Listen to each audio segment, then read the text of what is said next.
Oui, bonjour, Patrice Bernard, le délégué général national de la Fédération compagnonique. Petit mot.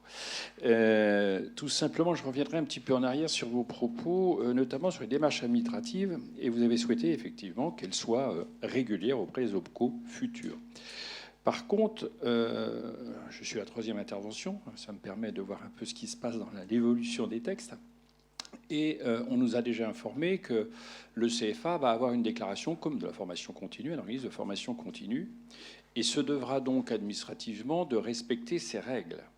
Si on respecte ces règles, ça voudrait donc dire qu'il faut une convention avec l'entreprise, il faut une attestation de présence, il faut une facture par contrat.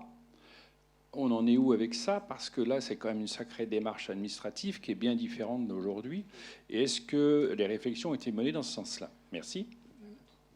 Alors, non, mais tout ce que vous avez dit est très juste. Il faut bien voir, alors ça, je pense que ultérieurement on viendra sur la qualité, mais demain, un CFA, c'est ce que le fois on appelle entre nous un OF+, quoi. C'est fondamentalement un analyse de formation.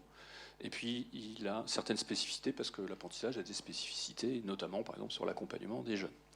Mais fondamentalement, oui, vous allez retrouver tout ce qui est lié au financement par contrat. Là, ce que vous connaissez sur les contrats de pro, c'est exactement ce que vous venez de décrire, avec deux changements, mais que l'on appelle de nos voeux également pour les contrats de professionnalisation. C'est le plus possible de sortir de la notion d'heure pour aller vers la notion de forfait.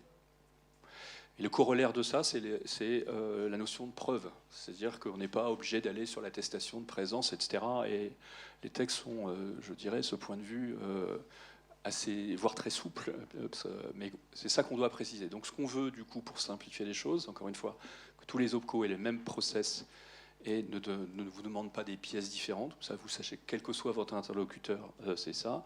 Et deuxièmement, qu'on travaille sur la simplification du mode de preuve, ce qui est un des autres aspects de la question. Mais il faut être clair, vous avez tout à fait raison de le dire, on va passer administrativement dans autre chose avec de la facturation potentielle et des conventions avec les entreprises.